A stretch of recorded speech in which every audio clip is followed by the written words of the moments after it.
Linyang telepono si Attorney Virgie Suarez, ang isa po sa mga abogado ng pamilya Laude. Attorney Suarez, magandang hapon po ulit. Magandang hapon, Jiggy. Magandang hapon sa lahat na nakikinig.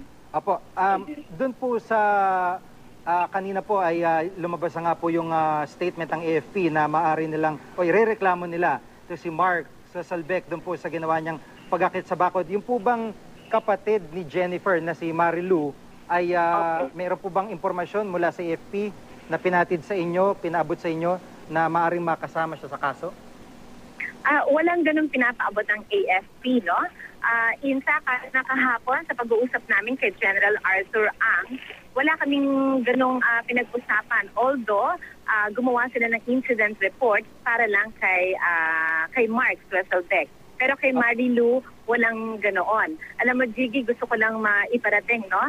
Sa lahat na hindi ko alam kung ikatutuwa ko o ikalulungkot ko ang mga napakabilis namang aksyon nitong AFP.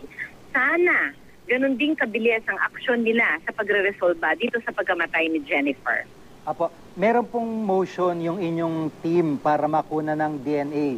Yes. DNA sample, si Mark, si Pemberton. Yes. Gaano po kalaki ang chance noon o yung posibilidad na mangyari po yun?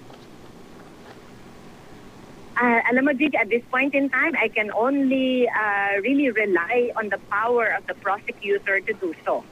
Because it's a motion that is filed before the Office of the Prosecution. Kung talagang may joint custody at kung talagang nakapangyayari ang batas natin dito sa ating bansa, dapat mangyari yon.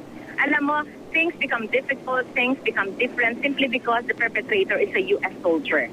Kapag Pinoy, agad-agad yan nakukuha. Pero ngayon, di ba, kinakailangan pa namin mag-file ng motion just to be able to get that from the respondent himself. Apo.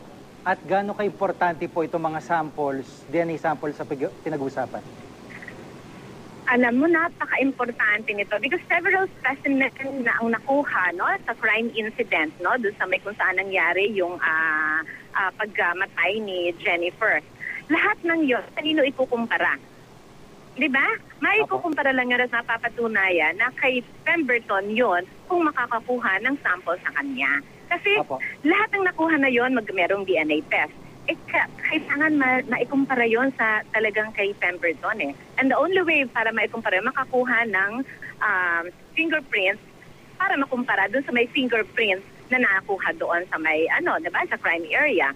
Yung buccal swab para naman talaga makita kung yung mga pa mang nandoon yun sa condom or everything ay lahat yun ay kay Pemberton.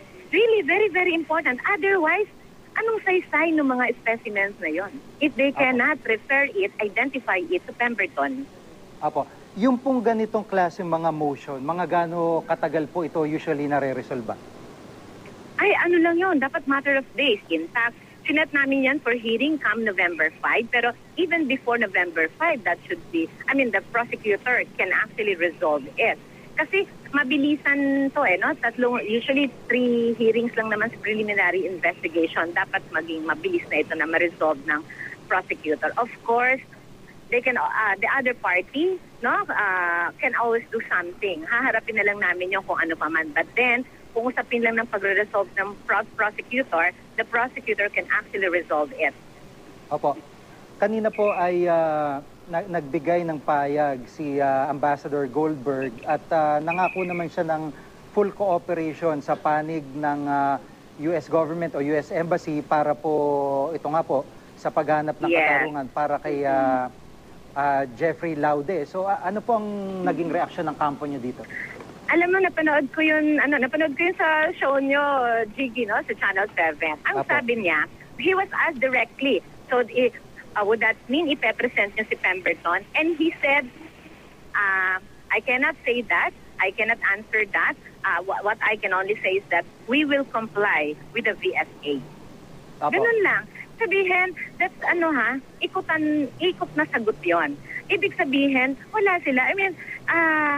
That's just empty words. The full cooperation being said by the Goldberg or by the U.S. Embassy, that's just an empty word. Until na-present talaga nila si Pemberton, no, sa preliminary investigation sa fiscal, then diba, makikita kung talagang the U.S. Embassy is really cooperating. Otherwise, wala. They are shielding their soldiers through GSA. Opo, at siguro panguling salita po, ano po yung ni-expect nyo rin bukas sa libing po nitong si Jennifer? Siyempre, sa libing bukas, inaasahan ko yung na marami makikidalamhati. Alam mo, Jiggy, I've been staying for sa Olongapo, no? Hindi ako taga-Olongapo, Manila ako, but I've been staying sa Olongapo for quite some time na, sabihin, dito lang sa may kaso na ito, no? Pero I saw kung paano talagang mahal ng tao si Jennifer. Kasi mabuti talaga siyang babae. Ibig sabihin, gano'n ang trato sa kanya. Hindi siya yung lakwatera, hindi siya ganoon. Kaya really the people sympathize with her.